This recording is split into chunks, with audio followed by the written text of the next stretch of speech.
मेडिकलला number लागणं म्हणजे एखाद्या मोठ्या युद्धापेक्षा कमी नाही, हे तर आपण जाणतोच. म्हणूनच आजच्या या विश्लेषणामध्ये आपण महाराष्ट्र सरकारी MBBSसाठी 2026च्या अपेक्षित कट ऑफ गुणांचा अत्यंत सविस्तर आढावा घेणार आहोत. वैद्यकीय क्षेत्रात प्रवेश मिळवणे हे एक अत्यंत स्पर्धात्मक ध्येय आहे आणि त्यासाठी अचूक आकडेवारीची माहिती असणे खूप गरजेचे असते. आजच्या या सत्राची रूपरेषा अगदी थोडक्यात पाहायची झाली तर सुरुवातीला 2026चे MBBSचे मुख्य ध्येय, त्यानंतर सर्वाधिक कट ऑफ गुण, मध्यम श्रेणीतील अपेक्षित गुण, SC आणि ST प्रवर्गाचे गुण आणि शेवटी तज्ज्ञांचे मार्गदर्शन असा आपला आजचा क्रम असेल. चला तर मग 2026 MBBS ध्येय पाया निश्चित करणे या पहिल्या आणि अत्यंत महत्त्वाच्या टप्प्यापासून सुरुवात करूया. आता सरकारी मेडिकल कॉलेजमध्ये प्रवेश मिळवणे हे काही सोपे काम नाहीये. इथे तब्बल 10 वेगवेगळ्या प्रवर्गांसाठी म्हणजेच कॅटेगरीजसाठी वेगवेगळे कट ऑफ असतात. संपूर्ण महाराष्ट्रातील कट ऑफची ही विभागणी एकदा का डोळ्यांसमोर स्पष्ट झाली की अभ्यासाची आणि तयारीची एक अचूक दिशा ठरवता येते. हे म्हणजे एखादा मोठा डोंगर सर करण्यापूर्वी त्याचा नकाशा समजून घेण्यासारखंच आहे. पण मुख्य आकड्यांकडे वळण्यापूर्वी एक अतिशय महत्त्वाची गोष्ट लक्षात ठेवायला हवी. हे जे आकडे आपण पाहणार आहोत ते केवळ अपेक्षित कट ऑफ आहेत. प्रत्यक्ष गुणांमध्ये पेपरची काठिण्य पातळी आणि विद्यार्थ्यांची एकूण संख्या यानुसार निश्चितच बदल होऊ शकतो. त्यामुळे हे आकडे म्हणजे अंतिम सत्य नसून अभ्यासाचे एक टार्गेट मानून चालायचे आहे. यानंतर पुढे जाऊया सर्वाधिक अपेक्षित कट ऑफ गुण उच्च श्रेणी या विभागाकडे. इथली आकडेवारी पाहिली की खरीच सुरस लक्षात येते. ओपन आणि OBC या दोन्ही प्रवर्गांसाठी सर्वाधिक म्हणजे अगदी 589 गुणांचं समान उद्दिष्ट ठेवण्यात आले आहे आणि त्यांच्या अगदी पाठोपाठ आहे EWS प्रवर्ग, ज्यासाठी 586 गुणांचं लक्ष्य अपेक्षित आहे.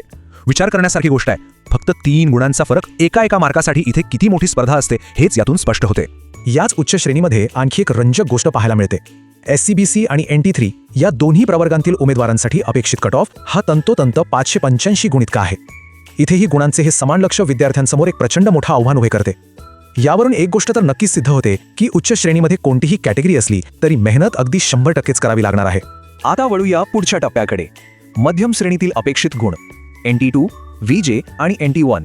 या मध्यम श्रेणीमध्ये गुणांचा आलेख थोडासा खाली येताना दिसतोय. सुरुवातीला NT2 प्रवर्गासाठी 570 गुणांचं लक्ष्य अपेक्षित आहे. त्यानंतर VJ प्रवर्गासाठी हा कट ऑफ 531 गुणांपर्यंत खाली येतो आणि शेवटी NT1 प्रवर्गासाठी हे लक्ष्य 504 गुण इतके राहण्याचा अंदाज आहे. ही उतरती क्रमवारी या टप्प्यातील उमेदवारांना स्वतःचं सुरक्षित स्थान नक्की कुठे आहे हे ठरवण्यासाठी एक अत्यंत स्पष्ट मापदंड देते. पुढचा भाग आहे SC आणि ST अपेक्षित गुण मानकांची रूपरेषा. जे विद्यार्थी या विशिष्ट प्रवर्गांमधून वैद्यकीय प्रवेशाची स्वप्न पाहत आहेत त्यांच्यासाठी ही आकडेवारी अगदी स्पष्ट आहे. SC प्रवर्गाचा अपेक्षित कट ऑफ 486 गुण आणि ST प्रवर्गासाठी 358 गुण असू शकतो.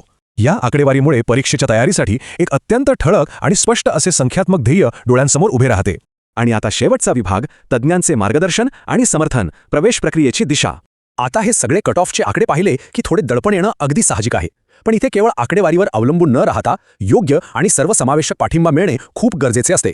म्हणूनच प्रवेशाच्या पहिल्या पायरीपासून ते थेट पदवी हातात पडेपर्यंत योग्य समुपदेशन आणि तज्ज्ञांचे मार्गदर्शन हे विद्यार्थ्यांच्या वाटचालीचा एक विश्वासू साथी म्हणून खंबीरपणे उभे राहते. अधिक थेट आणि वैयक्तिक मदतीची गरज भासल्यास नीट हेल्पलाईन सेंटरचा 8767124644 हा संपर्क क्रमांक नेहमी उपलब्ध आहे. 2026च्या प्रवेश प्रक्रियेतील प्रत्येक गुंतागुंत सोडवण्यासाठी आणि योग्य दिशा मिळवण्यासाठी विद्यार्थी तसेच शैक्षणिक मार्गदर्शक नक्कीच याचा आधार घेऊ शकतात.